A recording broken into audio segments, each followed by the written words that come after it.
To continue our discussion on atomic and nuclear physics, let's now take a look at the concept of activity and half-life.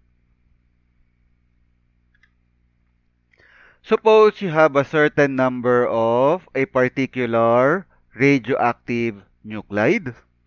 If no more of these radioactive nuclide are produced, the amount of the radioactive nuclide will decrease as the nuclei decay.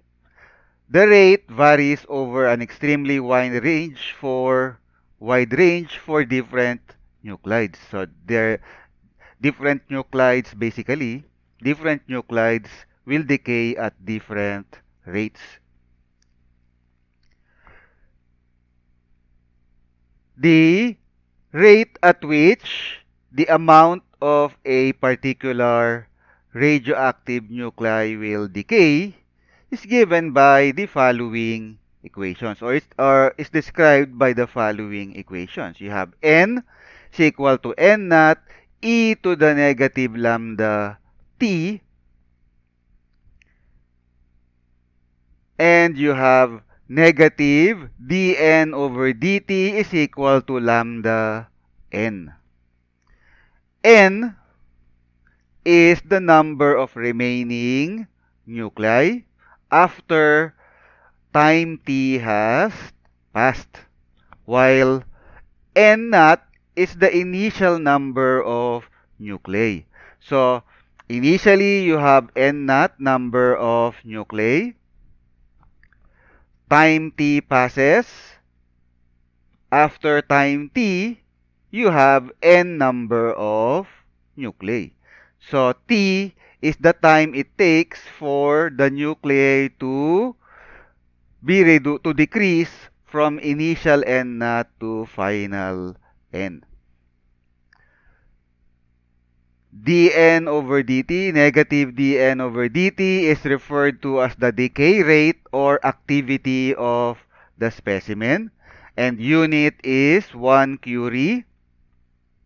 1 Ci, 1 curie is equivalent to 3.7 times 10 to the 10 power becquerel, or 3.7 times 10 to the 10 power decays per second. That is to say, 1 becquerel is 1 decay per second.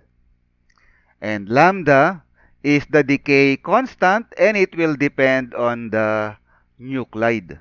So different nuclides will have different decay constants.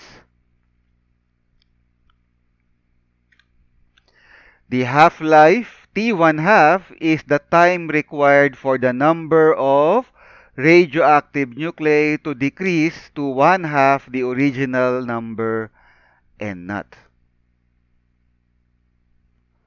Then half the remaining radioactive nuclei decay during a second interval T1 half, and so on. That is to say, the numbers remaining after successive half-lives are, so the first T1 half will give you remaining number of nuclides n naught over 2.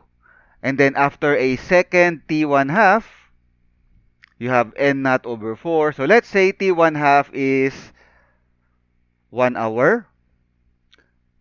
So initially you have n naught. After 1 hour, you have remaining number of nuclides n naught over 2. And then after another hour, n naught over 4. And then after another hour, n naught over 8. So essentially, initially, time is equal to 0, n naught. And again, let's say T1 half is 1 hour.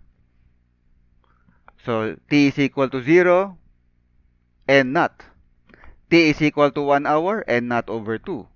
T is equal to 2 hours, n naught over 4. T is equal to 3 hours, n naught over 4. Again, for T1 half equal to 1 hour. T1 half is given by the following equation. T1 half is equal to ln2 divided by lambda. Aside from half-life T1 half, you also have the T mean lifetime, or simply lifetime of a nucleus or unstable particle.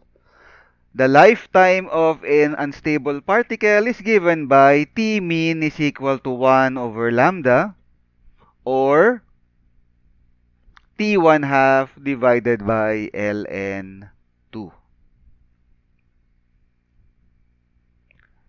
And that's it for now. In the next video, we'll take a look at some examples or sample problems. So thank you for watching.